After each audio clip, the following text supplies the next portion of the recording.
Comment conduire une transaction immobilière avec succès? Je suis ravi aujourd'hui de vous retrouver sur cette vidéo avec un thème puissant et surtout 5 clés au travers de la transaction immobilière qui vont nous permettre littéralement d'avoir quelque chose d'extrêmement puissant. Regardons ensemble comment se décompose la transaction de A à Z avec un client, mais surtout sur des aspects précis pour nous démarquer de nos concurrents, surtout faire un effet peut-être différent auprès de nos clients. Le premier élément qui est à la fois simple, qu'on met tous en pratique d'une manière plus ou moins importante, c'est l'écoute active. L'écoute active, qu'est-ce que c'est? C'est vraiment prendre conscience qu'en face de nous, nous avons quelqu'un qui va nous raconter quelque chose de peut-être large quand on va poser des questions. Et notre seul et unique objectif, c'est d'avoir une capacité à rebondir sur ce que l'on dit et à poser les questions fines qui vont nous permettre d'avoir des éléments très précis dans le but pour nous derrière d'avoir soit des arguments pour placer quelque chose, soit d'avoir des éléments déclencheurs pour la suite de la transaction immobilière. Si je vous donne un exemple basique, quand on se focalise sur par exemple la maison et qu'on est sur, imaginons un système de chauffage au sol, il peut y avoir différentes possibilités sur ce système de chauffage là et notre objectif maintenant ça va être vraiment d'aller dans le détail pour essayer de comprendre comment cela fonctionne pour pouvoir derrière apporter une information de qualité auprès des acquéreurs. On sait pertinemment que quand on a des visites, tout le monde forcément n'est pas intéressé en détail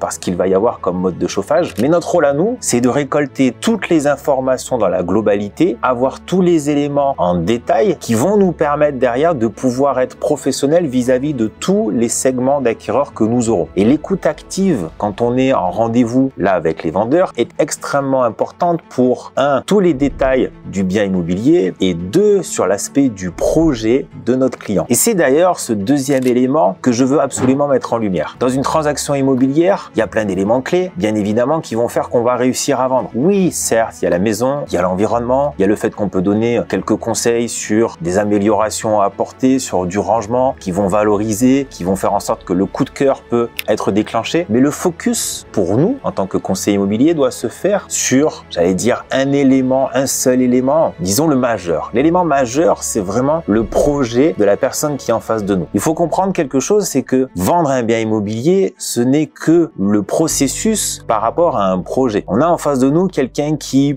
par exemple, a une mutation, part donc dans une ville un peu trop éloignée et doit donc vendre son bien immobilier pour en acquérir un autre dans la nouvelle ville où il va habiter. Aujourd'hui, peut-être que dans cette nouvelle ville-là, les prix sont différents et pour pouvoir prétendre à acheter, il faut qu'il récupère, soit des fonds, soit qu'il annule son crédit ici pour pouvoir acquérir de l'autre côté. Donc en fait, son projet réel, c'est acquérir quelque chose derrière, partir du coup par rapport à cette mutation et que pour réaliser son projet, oui, il faut vendre la maison. On a plein de cas de figure qui peuvent être des fois des heureux événements comme l'arrivée d'un enfant. Parfois, il y a malheureusement des décès aussi avec des successions. C'est un petit peu moins gai, mais il y a toujours, dans 100% des cas, un projet qui détermine une action et cette action, c'est la vente d'un bien immobilier. Un appartement, une maison, un terrain ou autre chose. Et j'ai envie vraiment de prendre le temps de m'attarder sur cet élément phare. C'est le projet. On ne pourra jamais réaliser quelque chose, faire la vente d'un bien immobilier sans comprendre en détail quel est le projet de notre client, sans aller vraiment en profondeur dans l'analyse, dans la compréhension de ce qui va se passer, des délais que la personne en face de nous se fixe. Reprenons notre idée de mutation. En face de moi, j'ai par exemple un monsieur qui me dit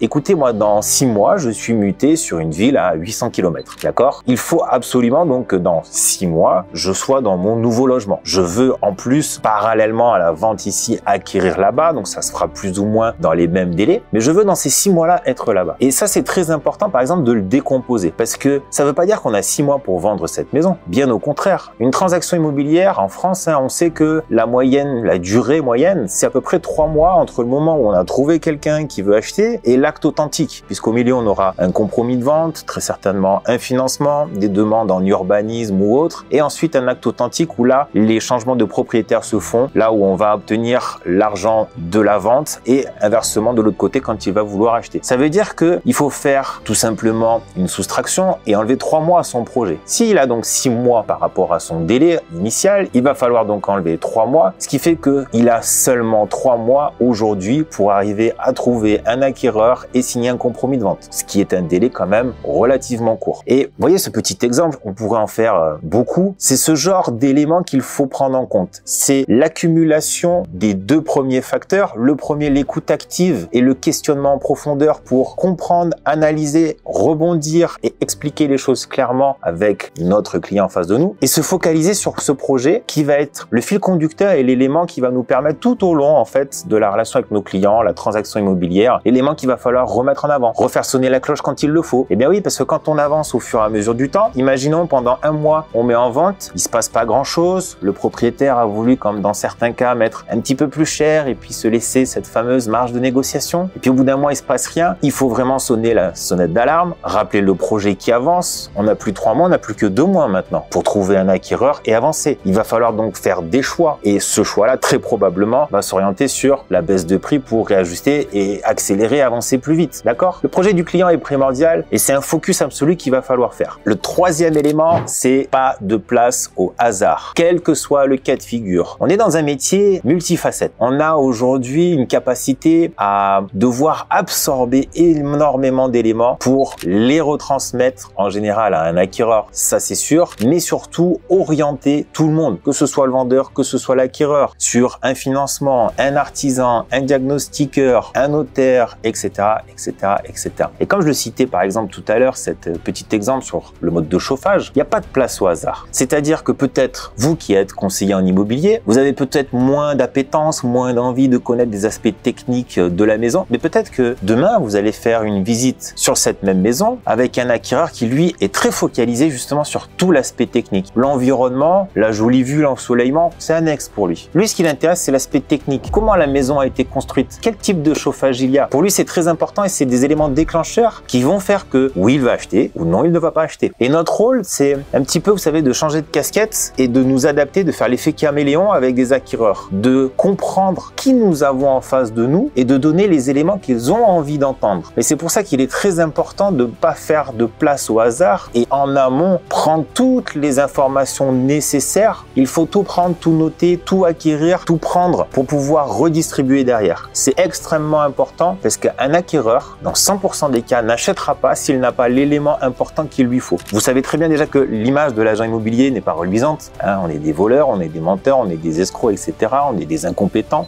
Mais c'est lié aussi à ça. C'est le fait qu'au départ, on ne pose pas toutes les questions. On ne s'intéresse qu'à l'aspect global, quelques petits critères, etc. Et derrière, du coup, on n'est pas armé à 100% pour arriver à répondre aux demandes d'un acquéreur. Comment voulez-vous demander une commission avec des montants de 10, 15, 20, 30 000 euros? Est-ce que vous pensez que c'est judicieux derrière d'avoir une rémunération aussi importante alors qu'au démarrage, on a à moitié ou du moins on n'est pas allé en profondeur dans l'analyse, la recherche de critères, etc. Posez-vous les bonnes questions. Le quatrième élément, c'est un suivi rapproché. Il faut absolument être collé en général à nos clients. Alors le but, c'est pas les harceler, on va pas habiter avec eux non plus, ça c'est certain, mais il faut comprendre qu'ils sont en demande. Ils veulent savoir qu'est-ce qu'il se passe. Ils veulent avoir des informations qui sont cruciales, bien évidemment. Et il y a tout type de clients. Il y a le client qui va spontanément vous appeler, demander ou autre. Il y en a qui vont se faire un peu plus discrets. Mais dites-vous que dans 100% des cas, vous n'allez jamais trop les appeler, non pas dans une démarche commerciale, mais dans une démarche d'information pour les tenir au courant. Que ce soit sur une visite qui vient de se passer sur le bien, ça c'est tellement basique. Mais par exemple sur l'environnement, le marché immobilier, peut-être des infrastructures qui sont en train d'être développées par la communauté de communes, la mairie ou autre. Ce qui est extrêmement important, c'est de comprendre que votre vendeur en face, par exemple, lui, n'est pas au fait et a besoin d'avoir toutes ces informations-là. Vous venez de prendre une maison qui est en vente juste à côté, peu importe si elle est plus petite, plus grande, plus chère, moins chère, c'est pas le sujet. Mais il faut absolument prévenir votre premier client. Vous lui dites, tiens, je viens de prendre aussi une maison à la vente qui est 2 maisons plus loin, un pâté de maison au-dessus de chez vous, etc.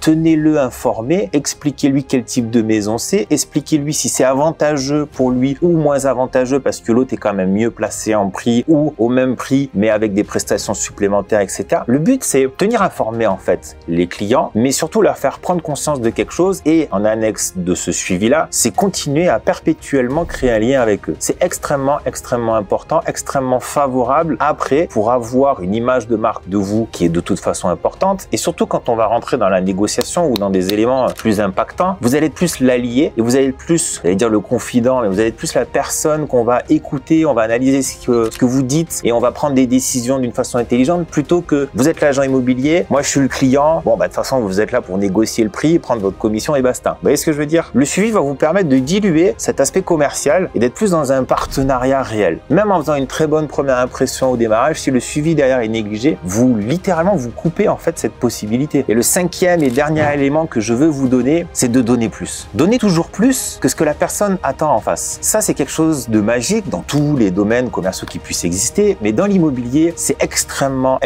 apprécié. On va prendre un petit exemple. Imaginons qu'on est sur un bien immobilier avec quelques petits travaux de rénovation pour lui donner un coup de peps, un coup sympa. Le grand conseil que je puisse vous donner, c'est faites en sorte de faire 2 à 3 devis différents d'artisans en fonction d'une rénovation qui peut être une rénovation mignonne, basique, une rénovation un peu plus avec des prestations de meilleure qualité. Mais faites en sorte en fait d'avoir déjà des devis préétablis. Vous allez être à coup sûr gagnant sur les 2 aspects. Un, votre vendeur va dire tiens, ça c'est un réel professionnel qui part au-delà de la transaction pure immobilière à présenter mon appartement ou ma maison avec quelques travaux, etc. Il part déjà dans le fait qu'il va proposer derrière un devis chiffré avec des artisans différents, etc. Et ça a un impact sur la négociation parce que oui, tous les acquéreurs négocient à outrance. 3 coups de peinture à faire, etc. où vous avez un devis à 1000 €, l'acquéreur il va négocier 5000 €, 8000, 10 000 €, toujours. Donc déjà, vous limitez la négociation, le vendeur il est content. Deuxième aspect extrêmement positif, ce sont les acquéreurs. Les acquéreurs, vous êtes en visite, vous faites une bonne première impression, ça c'est certain. Vous expliquez tout ce qu'ils ont envie de savoir, vous parlez de l'environnement, on est bon sur tous les critères, etc. de l'agent immobilier normal qui fait bien son métier. Et là, vous glissez tout simplement sur la table les 3 devis en expliquant, tiens, voilà en fonction du type de rénovation, qu'est-ce que vous pouvez prétendre en termes de budget, ce qui fait une enveloppe globale, frais de notaire inclus, à temps. Vous arrivez en fin de visite à avoir quelque chose de concluant à 100% avec un acquéreur en face de vous. Ça va vous faire déjà gagner du temps. Vous allez déjà pouvoir beaucoup plus facilement avoir une offre d'achat et en plus une offre d'achat à un prix bien meilleur. L'objectif ici, c'est toujours de donner plus pour augmenter votre image de marque, ce qui vous donnera un côté en plus incontournable et sûrement des recommandations par la suite. Voilà aujourd'hui sur l'aspect global de la transaction immobilière des éléments clés qui vont permettre de vous différencier, qui vont vous permettre de réussir beaucoup plus facilement une transaction immobilière et de passer certains caps des fois plus complexes et qui malheureusement font défaut et parfois font capoter des ventes littéralement. Ok, je vous invite à marquer ici en commentaire peut-être les déroulés, ce qui s'est passé vous, si vous êtes conseiller en immobilier dans votre quotidien, des moments qui peuvent être complexes ou remarquables pour qu'on puisse échanger dessus. Et surtout, pensez ici à mettre un like et vous abonner à ma page YouTube. Je vous dis à très bientôt.